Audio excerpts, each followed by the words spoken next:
અને રાજકોટ એસઓજીએ પનીરની ફેક્ટરીમાં દરોડા પાડ્યા. ફર્નિચરની દુકાનનું બોર્ડ લગાવી પનીરનું ઉત્પાદન અહીંયા કરવામાં આવતું હતું. પનીરમાં પામોલીલ તેલનો ઉપયોગ કરવામાં આવતો હતો. 800 કિલો પનીરનો જથ્થો સીઝ કરવામાં આવ્યો છે. ત્યારે રાજકોટના શીતલ પાર્ક વિસ્તારમાં કાર્યવાહી કરવામાં આવી. પનીરનું ઉત્પાદન કરવામાં આવતું હતું ફર્નિચરનું બોર્ડ લગાવી.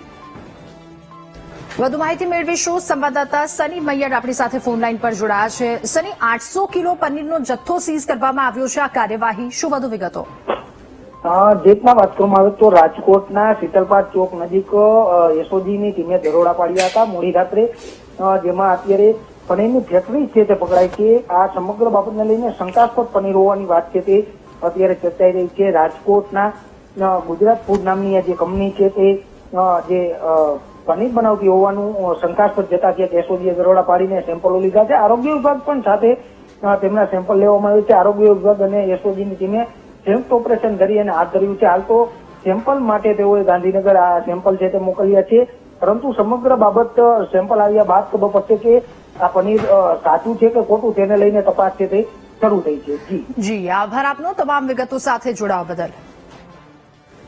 તો પનીરમાં પામોલીલ તેલનો ઉપયોગ કરવામાં આવતો હતો અને ભેળસેળવાળું આખું પનીર બનાવવામાં આવતું હતું. ફર્નિચરની બોર્ડ બહાર લગાવી અંદર પનીરના જથ્થાનું ઉત્પાદન કરવામાં આવતું હતું. જો કે સમગ્ર આ કૌભાંડ બહાર આવ્યું છે.